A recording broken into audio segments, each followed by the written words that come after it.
नमस्कार। आज हम हरियाली तीज व्रत की कथा जानेंगे। पौराणिक कथा के अनुसार शिव जी माता पार्वती को अपना पूर्व जन्म याद दिलाते हुए कहते हैं कि हे पार्वती, तुमने मुझे पति के रूप में पाने के लिए वर्षों तक कठोर तप किया, अन्न और जल का भी त्याग कर दिया और सर्दी, गर्मी, बरसात जैसे मौसम की भी कोई फिक्र नहीं की। उसके बाद तुम्हें वर के रूप में मैं प्राप्त हुआ। महादेव कथा सुनाते हुए कहते हैं कि हे पार्वती, एक बार की बात है, नारद मुनि तुम्हारे घर पधारे और उन्होंने तुम्हारे पिता से कहा कि मैं विष्णु जी के कहने पर यहाँ आया हूँ। भगवान विष्णु स्वयं आपकी तेजस्वी कन्या पार्वती से विवाह करना चाहते हैं। नारद मुनि की बात सुनकर पर्वतराज बेहद प्रसन्न हुए और उन्होंने शादी के इस प्रस्ताव को तुरंत स्वीकार कर लिया। लेकिन जब तुम्हारे पिता पर्वतराज ने ये बात तुम्हें बताई तो तुम बहुत दुखी हो गई।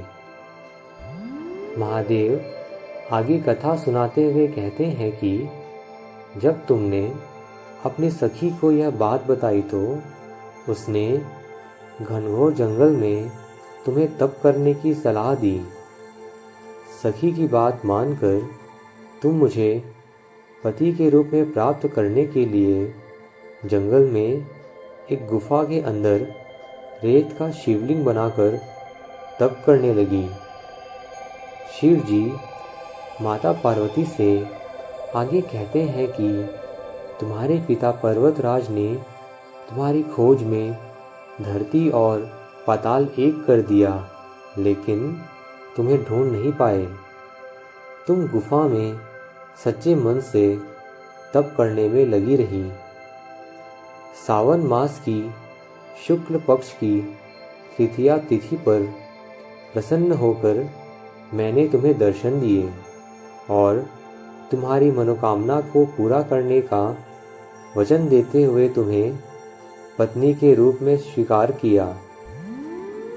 शिव जी आगे कहते हैं कि श्रावण तीज के दिन तुम्हारी इच्छा पूरी हुई और तुम्हारे कठोर तप की वजह से हमारा विवाह संभव हो सका। शिव जी ने कहा कि जो भी महिला श्रावणी तीज पर व्रत रखेगी, विधि विधान से पूजा करेगी, तुम्हारी इस कथा का पाठ सुनेगी या पढ़ेगी, उसके वैवाहिक जीवन के सारे संकट दूर होंगे और उसकी मनोकामनाएं मैं ज़रूर पूरी करूँगा। धन्यवाद।